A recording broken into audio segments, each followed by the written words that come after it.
C'est faux. L'avocat peut être amené à rendre des comptes devant le Conseil régional de discipline en province, devant le Conseil de l'ordre à Paris, Papeete et Nouméa pour des faits étrangers à la profession. L'article 22 de la loi du 31 décembre 1971 vise, je cite, « les infractions et fautes commises par les avocats sans la moindre distinction ». L'article 193 du décret du 27 novembre 1991 vise expressément les faits extra-professionnels. On a en mémoire la situation de l'avocat sanctionné par 3 ans d'interdiction d'exercice pour avoir volé 3 bouteilles de spiritueux alors qu'il se trouvait en vacances à 700 km de son cabinet.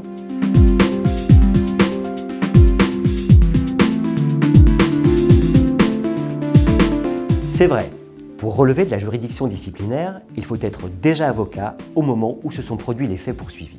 Ainsi, l'avocat qui a contrefait sa thèse de doctorat en droit ne peut être poursuivi à ce titre, la thèse ayant précisément permis d'accéder au barreau. C'est faux, le barreau peut employer une voie peu connue en faisant valoir un principe de droit administratif. Toute autorisation obtenue par fraude peut être retirée par l'autorité administrative qui l'a accordée.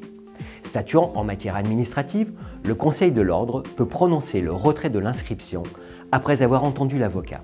Celui-ci devra quitter la profession, ce qui entraîne le même effet qu'une radiation.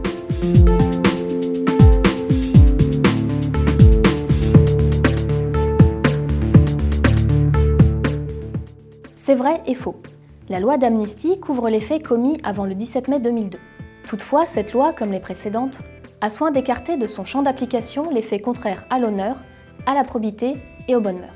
Ainsi, pour les cas les plus graves, la loi d'amnistie est dépourvue d'effet. Comme il n'y a aucune prescription pour l'action disciplinaire, l'on peut citer un cas récent où la Cour de cassation a confirmé l'appréciation de la Cour d'appel. Celle-ci avait jugé que les faits étaient contraires à l'honneur. En conséquence, le pourvoi de l'avocat condamné a été rejeté.